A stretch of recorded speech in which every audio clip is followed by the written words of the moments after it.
And as we've noted, Congress is struggling to keep its own lights on. But that same Congress is also being tasked with regulating one of the most complex technological explosions of our time on this planet, the AI revolution. No big deal. Today, in an effort to bridge a very large knowledge gap on the issue, senators on Capitol Hill huddled behind closed doors with tech's biggest titans, including Mark Zuckerberg, Bill Gates, Elon Musk, and some other big-name tech CEOs. Speaking to reporters outside the room, Tesla CEO Elon Musk and OpenAI CEO Sam Altman addressed the need for government regulation in this space.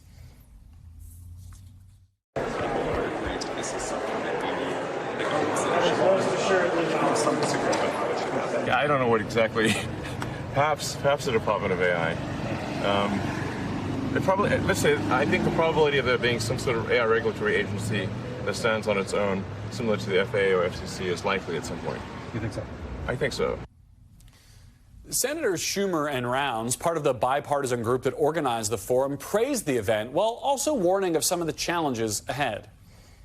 We got some consensus on some things. First, I asked everyone in the room, is government needed to play a role in regulating AI? And every single person raised their hands. AI is not going away. It's going to be here for a long, long time. The challenge that we have is, will we try to catch up on, first of all, the development of it here in the United States? Can we stay ahead of the rest of the world? Can we lead the rest of the world? And second of all, can we do it in such a fashion that our people truly benefit?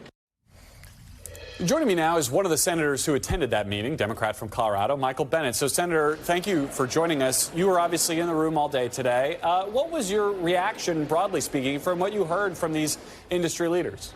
My reaction, broadly speaking, is that we need to have a new agency to regulate big tech. I am the first member of Congress to introduce a bill calling for that. I think it was 2 years ago.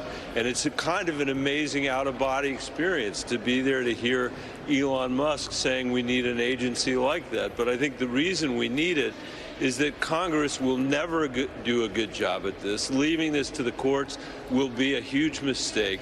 And what we need to do is instead, as we have in the past in American history, set up a new agency with the expertise that can move nimbly enough to be able to help us capture the benefits of this new technology while making sure that, you know, in the case of AI, we've got guardrails in place so that people can't go out and build, you know, nuclear weapons or create pathogens that could kill, you know, millions of people. That's stuff that we need to take seriously. It's stuff we need to avoid, and it's why we've got to do this. Senator, respectfully, when I hear government regulatory agency and nimble in the same sentence, I'm a little skeptical. I mean, how does an agency like what you're proposing keep up with a technology that has really just exploded in the last few years? You know, it's a great question. So first of all, if you want to see somebody not nimble, that is the U.S. Congress. So by way of comparison, at least, okay, they don't fine. suck as much as we do. And I think it was hilarious that you started this by saying we couldn't even keep the lights on in Congress because my book about this place is called The Land of Flickering Lights, for that reason as well. And so it's got to be properly staffed. Look, the FDA, some years it does a lousy job, some years it does a decent job. Our oversight should be making sure it does a better job. It'd be the same way with a new agency here. And by the way, just to make matters even more difficult and more complicated, I've said this to Schumer over and over again, this discussion of AI cannot ignore the fact that we have totally missed the ball in terms of social media, you know, right. And what the American people want to have as a negotiation with Mark Zuckerberg and with the rest of these guys about their privacy, their data, and their economics. And that's something we're going to have to do at the same time we're dealing with this AI conundrum. Yeah, I mean, I've covered the hearings. You've been in them where there's clearly senators who've been explained some of these social media properties by their grandkids, and it just doesn't inspire a ton of confidence.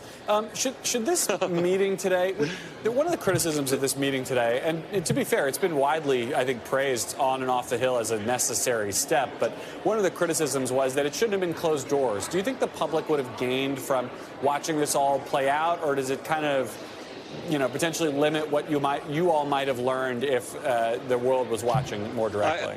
I think it should have been public. I didn't see any reason for it not to be public. I think only, intelligence matters, and other, if you've got a compelling national security reason, I think otherwise it should be public. It would have been good to have this public. What do you think the tech leaders wanted out of this today? I mean, I don't have to tell you, it's not always particularly easy to get these CEOs to come up to Congress. Do you think they were trying to avoid getting dragged up there later, or did you get the sense that they really welcome or are requesting specific kinds of congressional involvement in their work? I think it's probably a wide difference of opinion and approach, and you saw it in the engagement in the room. I think one of the things that I hope was pretty clear in there is that hopefully, if this has been an era of big tech setting its own rules, that era is going to come to an end. I mean, Garrett, I was on Friday with 15 school adolescent, or they weren't adolescents, but 15 school psychologists who study, adolescents in Colorado and work with adolescents in Colorado, and they could not even get past the mental health issues their own kids have as a result, among other things, of the way they interact with Mark Zuckerberg's platform. We need to do something about that. We've got to do something about that, and we cannot trust these guys to write their own rules. They don't have the knowledge to do it. We have to do it in a way, obviously, that's thoughtful. But, sometimes I hear people say, oh, my God, there's nothing you can do. All is lost. This place is a freaking disaster. And it can be a disaster, but we need to insist more. You know what? If we had that attitude about rivers that were catching on fire in the United States, we would have never passed the Clean Air Act or the Clean Water Act, and we can do it. Let me ask you about another seemingly unsolvable challenge of late. There's a report out from the Census Bureau yesterday that showed child poverty rates have more than doubled from the record low they hit in 2021 to 2022. They explicitly tie the increase to the expiration of the expanded child tax credit. The numbers make it so clear that this has worked. Why do you think it's been so hard to get an extension through Congress? I think that Congress has prioritized tax cuts for the wealthy and for big corporations instead of for working people. I ran my not terribly well noticed campaign for president on that bill and the idea that we could cut childhood poverty in half in America. And you know what? Joe Biden won the presidency. I didn't, but we did cut childhood poverty in half as a result of that legislation. And the good news is we've proven to ourselves in the richest country of the world, we do not have to accept this degree of childhood poverty as a permanent feature of our democracy or a permanent feature of our economy. We just have to go back to work and fight for this and fight for this and fight for this. My goal is for us to end childhood poverty in this country. I think that's what we really ought to do. Senator, I think that's a very noble goal, and I'm curious about the idea of the sort of politics as a circle here, whether the populist right might work with you on an issue that Republicans have normally stayed away from. But I want to ask you about another Republican who was making news today, your colleague and fellow Westerner, Mitt Romney, saying he's going to hang it up. He's not going to run for re-election. What will it mean to lose his voice in the Senate after next January? I think it's possible that I will have people who watch this who disagree with me, but I believe the Senate will be a lot worse for not having Mitt Romney here. He's been a voice of reason.